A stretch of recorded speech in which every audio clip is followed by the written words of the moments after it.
Kia ora, I'm David Chaston with 90 at 9, brought to you by interest.co.nz. This week, everything you need to know in 90 seconds at 9 o'clock with news other than the New Zealand lockdown.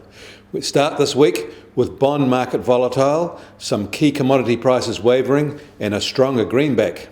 But first, China's February factory activity has fallen back to its weakest expansion since the pandemic disruption a year ago, and that is per the official data. Its factory expansion is barely on track. Meanwhile, its service sector activity has fallen in the same way. And official data points to a sizable rise in disposable incomes in China last year, despite the adverse economic impacts of the pandemic.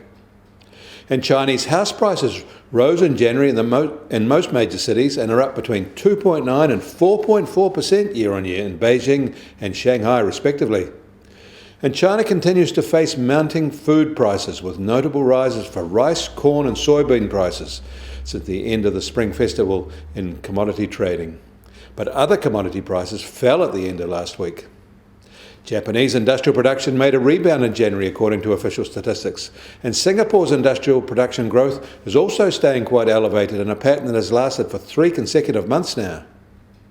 India reported it was out of recession in its third quarter of 2020, and analysts expect its fourth quarter growth to be positive too. In the US, all eyes are on inflation tendencies, the driver of some substantial global market repricing changes over the past week. And the US PCE, the Fed's preferred measure of inflation, came in at 1.5%. In the same data release, there was an unusual spurt in disposable personal incomes, up 11.4%, and almost all driven by the January disbursement of the $600 per person stimulus payments. And that drove an unusual rise in consumption spending, up 2.4% in a month. And in his annual letter to shareholders, Warren Buffett says bonds are not the place to be these days. He warns of a bleak future for debt investors. And while China is mulling an application to join the TPP, the new US administration says it will take its time with its own reassessment. US Treasury 10-year yield is lower today, down 4 basis points at 1.41%, and retreating from the 1.56% it reached earlier in the week. And the price of gold starts today holding at its sharply lower level of $1,736 an ounce. Oil prices are soft today, down about 50 cents a barrel, and now just on $61.50 a barrel in the US, while the international price is just under $64.50 a barrel.